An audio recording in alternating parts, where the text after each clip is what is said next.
Wait കുറയ്ക്കണം എന്നുള്ള ആഗ്രഹത്തോടെ വരുന്ന 95% ആൾക്കാരും ചെയ്യുന്ന ഒരു വലിയ മിസ്റ്റേക്ക് എന്താണെന്ന് വെച്ചാൽ, നമ്മൾ 2-3 മാസം ഹെവി ആയിട്ടുള്ള എക്സസൈസുകൾ ചെയ്യും, അതുപോലെ ഭക്ഷണത്തിൽ വലിയ കൺട്രോൾ കൊണ്ടുവരും. അതിന്റെ ഫലമായിട്ട് അവർക്ക് റിസൾട്ട് കിട്ടും. 10 കിലോ 15 കിലോ ഒക്കെ വെയിറ്റ് കുറയ്ക്കും. പക്ഷെ എന്താണ് അതിനുശേഷം സംഭവിക്കുക? ഈ ഒരു കൺസിസ്റ്റൻസി അവർക്ക് അതിനുശേഷം മെയിൻറ്റെയിൻ ചെയ്യാൻ പറ്റുമോ?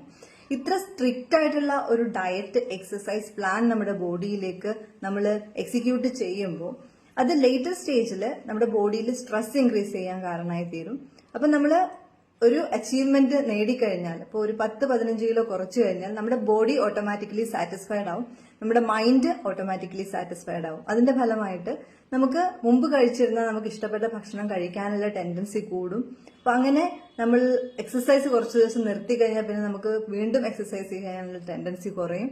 അപ്പൊ അതിന്റെ ഫലമായി നമ്മൾ എത്ര വെയിറ്റ് നമ്മൾ കുറച്ചോ അതിന്റെ ഡബിൾ ആയിട്ട് ആ വെയിറ്റ് കൂടാനുള്ള സാധ്യത വളരെ കൂടുതലാണ്. അപ്പൊ ഈ ഒരു മിസ്റ്റേക്ക് ഒരിക്കലും ചെയ്യാതിരിക്കുക. നമുക്ക് എപ്പോഴും റിസൾട്ട് വേണമെങ്കിൽ അത് കൺസിസ്റ്റന്റ് ആയിട്ടുള്ള റിസൾട്ട് ആയിരിക്കണം. അത് ചെറിയ രീതിയിലുള്ള മാറ്റങ്ങളിലൂടെ കൊണ്ടുവരാൻ ശ്രദ്ധിക്കുക.